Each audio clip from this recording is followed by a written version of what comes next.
Welcome, Tennis Summit viewers. Today's lesson is on 3 aspects of the serve that are going to make your serve easier, more efficient, and more powerful. The first thing we're going to talk about is the toss. If you cannot consistently get your toss to the same spot and out in front, it's going to be very difficult, number one, to have a consistent, powerful serve. And if the ball is not out in front, you're not getting the ultimate power that you could be getting. You want to be leaning into the court, so you're actually pushing up and out into the court when you're hitting your serve. Okay, where do we want our toss to be? When you're standing up at the line to serve, and if you use a clock as an illustration, saying this is 12 o'clock right here. Okay, this would be 1 o'clock, 2 o'clock. On a first serve, if you're hitting the ball relatively flat, you want the toss out at 1 o'clock. This is going to give you the ultimate power out here on your first serve. Now, if you were hitting a slice serve, you might even go a little further. You could go out to 2 o'clock, but it's not absolutely necessary, okay? You can hit a slice serve at 1 o'clock and even with the ball a little bit over your head. Now, on a top spin kick serve, you would want the ball at 12 o'clock, right over your head. Okay, that way it's going to enable you to go up. But let's just say we're talking about a first serve right now. 1 o'clock is where you want it, and you want it out in front. The toss that I recommend to always keep the ball out in front is a J toss or a loop toss. Basically what that is, let's say you're at the line and you're getting ready to serve. Your weight is always starting on the front foot, but when you drop your hands, when your toss arm is parallel with the baseline, okay, because remember, you're going to turn this way as you serve. You have to rotate the shoulders this way so that when you come around, you're going to get maximum racket acceleration by that turning of the shoulders. So your hands are naturally going to come back. Now, when this arm, you notice it's parallel with the baseline. Once I reach here, I don't want to keep going back. I want to form a little loop right here, and that's the hard part of this, forming that loop right there. But if you get that loop, you're always going to have that toss out in front where you want it. So it would look like this. You're here. Once the hand reaches here, this is the most subtle part and the most difficult to get, but I've taught this to 8, 9, 10-year-old kids and they pick it up pretty quick.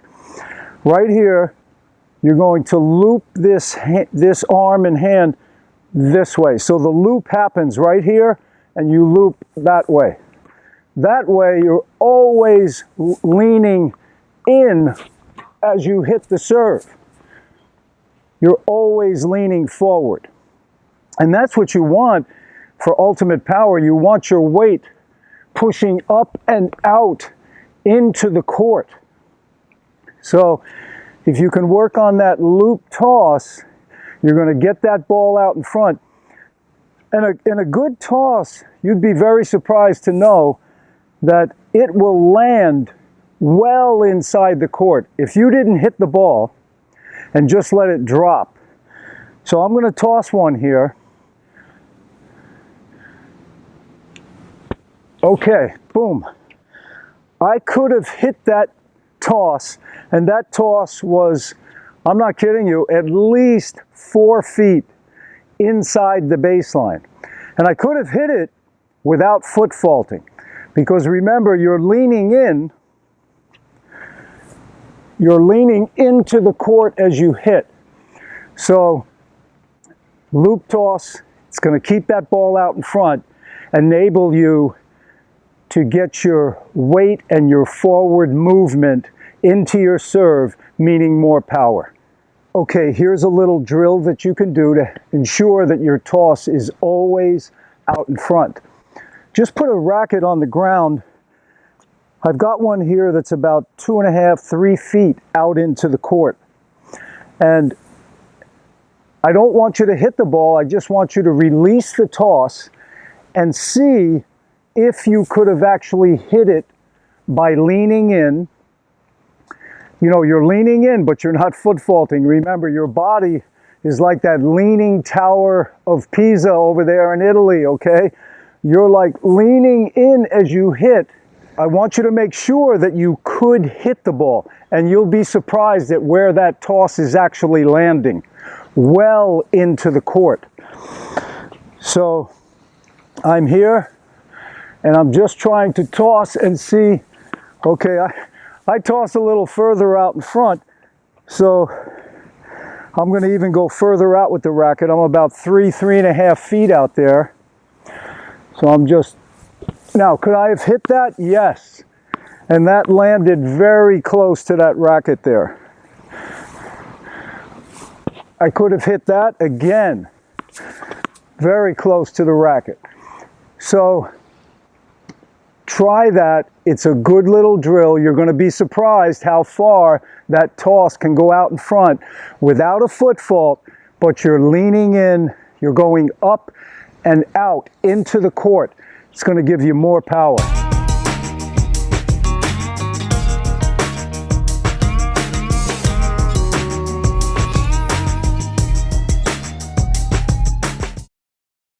Okay, here's the loop toss from behind. As the hands drop, the weight is going to the rear foot. Now, right there, the toss arm is parallel with the baseline. Now, as the arm comes up, it's going to angle out into the court. I'm leaning forward right now. Right there in the platform position, I'm really leaning into the court. And as I go up, I'm going up and out into the court. And you'll see I landed inside the baseline. And you can see right there, I'm 3 feet inside the court there.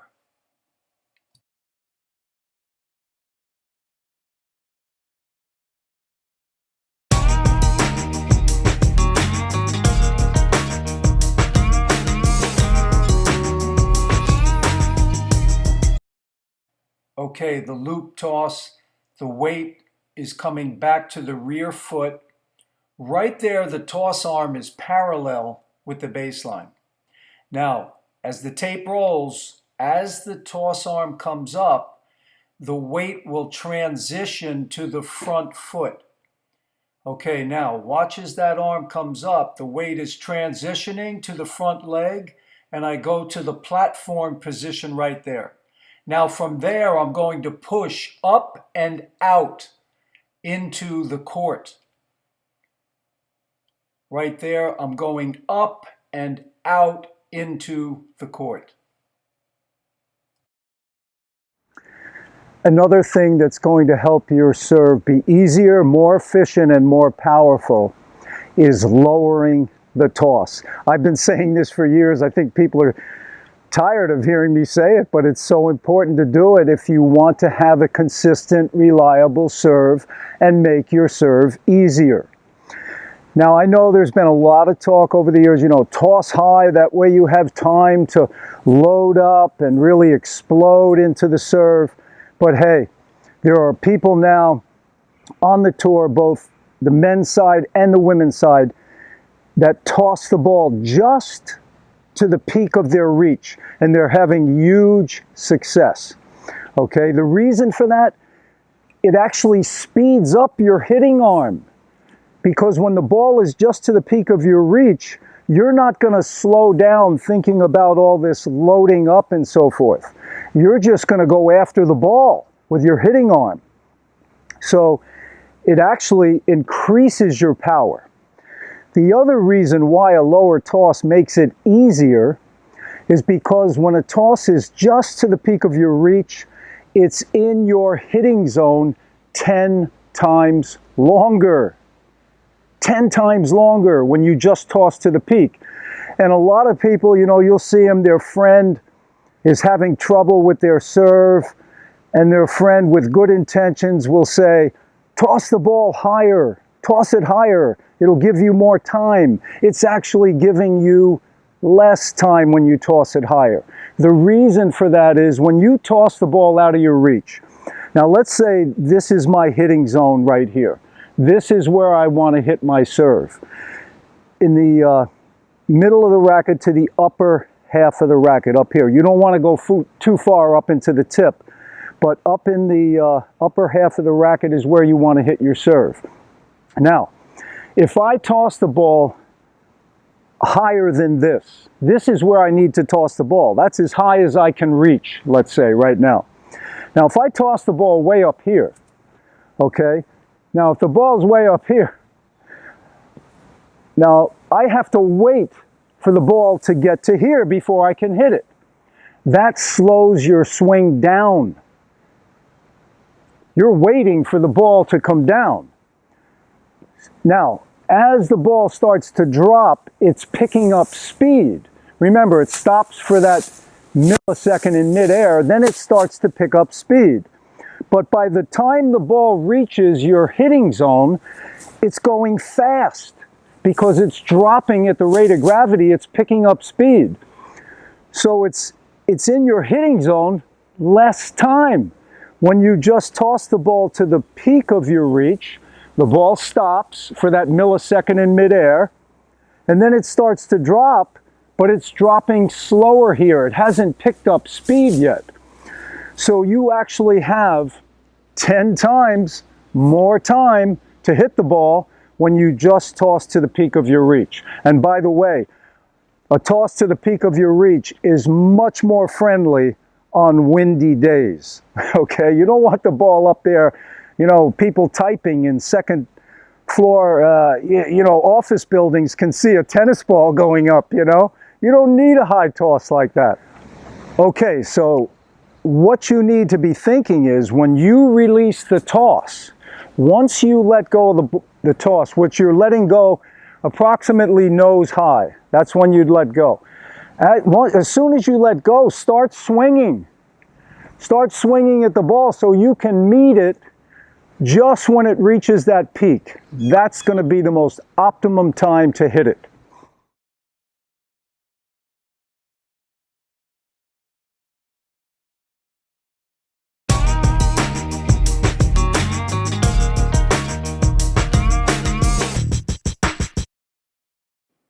Okay, in slow motion, the weight started on the front foot. I'm rocking back now. The weight is transitioning to the rear foot.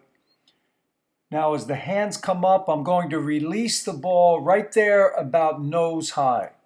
Now, as soon as I release the ball, I'm thinking, go after it. Start swinging, because I want to meet the ball when it reaches that apex right there, okay, where that ball stops for that millisecond.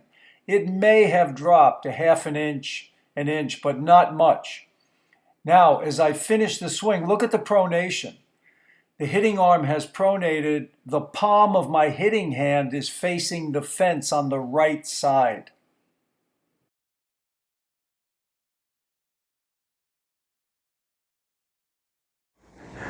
The third aspect that's really going to give your serve some pop is to learn a good throwing motion.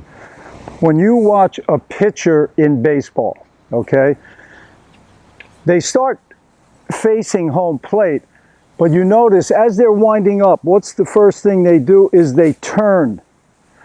Okay, they turn the shoulders.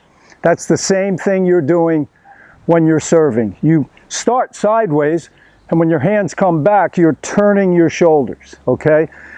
Same thing that a pitcher does, or a quarterback, or a catcher in baseball. They turn, okay? Now, when they come back with the throwing arm, the palm always is down here. You never want the palm up. When the palm comes up, you get the patty cake throw. Okay? Now, some people talk about throwing the ball. I like to use the word fling. Fling the ball. Okay, that way you're thinking more of your arm as a whip. All right, your arm is just a loose whip that's flinging the ball. So when that pitcher turns, he comes here, the palm of his hand is down. Now, he's going to start turning towards home plate this way. But as soon as the hitting shoulder or the throwing shoulder starts to turn, the throwing arm goes spaghetti.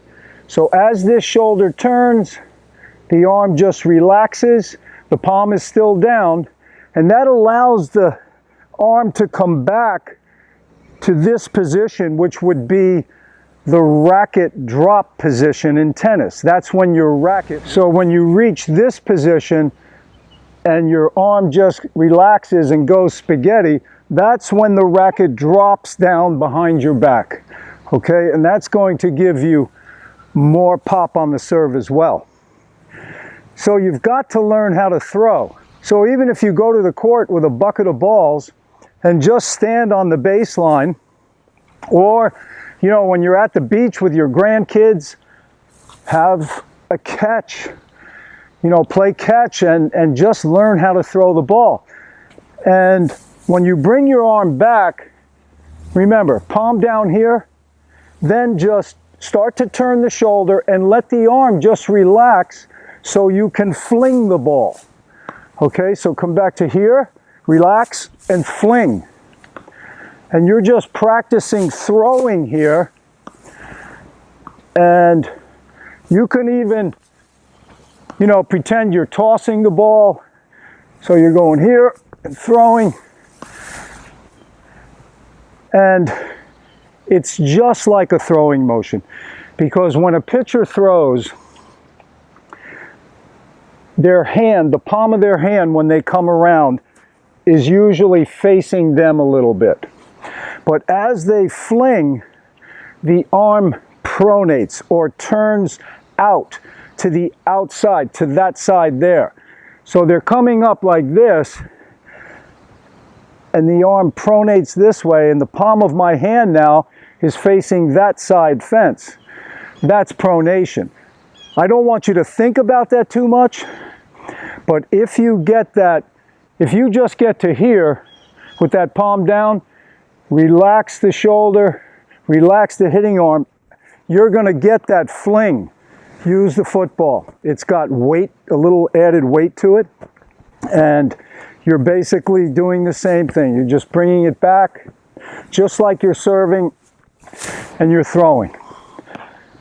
One other drill you can do to learn that good throwing motion and to see how loose, you know, the hitting arm has to be to get that fling, as I call it, use some old rackets. But learning to throw the racket, you know, your hitting arm is not going to be tight when you're trying to throw a racket as far as you can. It's going to be loose and relaxed. So, you know, I'm just throwing these out there into the dirt because these rackets are in pretty good shape. They're not that bad. So you're turning sideways, just like you're serving, and you're, you know, going through your motion. And that's going to give you that feeling of throwing.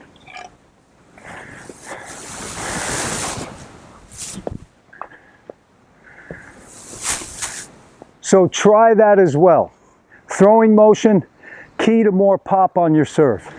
Well, I hope you enjoyed that video. Use those three things and I'm telling you, your serve is going to get much easier, more efficient, and you're going to find more pop. Hey, a big shout out to Mervin. Thank you very much for including me in Tennis Summit. I really appreciate it. Please check out my website, ctwacademy.com. I've got some new courses that I just put out recently, Consistency Secrets, and the Volley Doctor is coming up very soon. So check those out. I really think they have some value. I've been teaching the game for over 40 years, and I've been in the trenches. with people just like you, and I've been able to help them. So please check it out, and all the best to your tennis success. Take care.